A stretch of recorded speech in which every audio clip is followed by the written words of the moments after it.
Bonjour à toutes et à tous. Aujourd'hui, 3 minutes pour répondre à une question que Socrate lui-même a déjà disposée. Le bonheur est-il le même pour tous? Afin de répondre à cette question, il conviendrait d'abord de se mettre d'accord sur la définition même du concept de bonheur. Traditionnellement, le bonheur s'entend et se définit comme une aspiration commune à tous.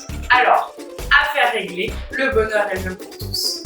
Et pourtant, le problème n'est pas si simple.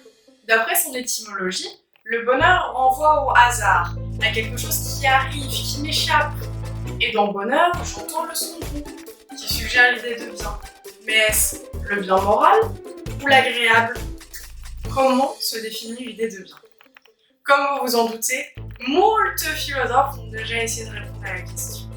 Il y a 25 siècles déjà, Aristote proposait de définir le bonheur comme étant le souverain bien. Le bonheur est construit et produit par l'homme, tandis que le plaisir ou la joie sont des sensations éphémères. Le bonheur est un état durable, résidant dans la praxis, dont la maîtrise est possible.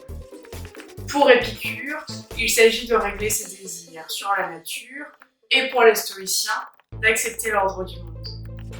Plus tard, au moment de la Révolution française, Saint-Just déclarera « Le bonheur est une idée neuve en Europe » et présentera le bonheur comme un droit.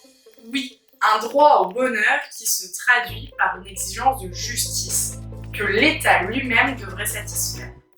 D'ailleurs, Rawls évoquera des besoins communs à tous et appellera l'État à prendre en charge le bonheur de chacun à travers la définition d'un bonheur commun.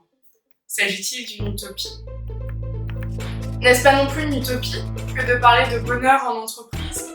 Comment expliquer l'explosion du mal-être en entreprise à l'heure des Chief Happiness Officers et autres politiques du bonheur? A-t-on déjà vu un baby-foot rendre plus heureux des collaborateurs? Outre des conditions de travail, aujourd'hui appelées QVT, le bonheur en entreprise est peut-être à rechercher du côté du sens de l'activité du travailleur et de sa reconnaissance. Le bien-être des collaborateurs renvoie à l'organisation en elle-même. Les entreprises sont donc appelées à se questionner, à changer et à se remettre en question. Bien, résumons. À la question « Le bonheur est-il le même pour tous ?» il convient alors de répondre que vraisemblablement, ne serait-ce qu'au vu des différentes définitions données par les philosophes, chacun entend le bonheur différemment, entre petit et grand bonheur, utopie et pragmatisme. Mais dans tous les cas, il n'apparaît jamais comme un dû ou comme un don, mais plutôt comme une activité dont nous devrions repenser sans cesse l'exercice de manière individuelle et collective. Allez, à bientôt!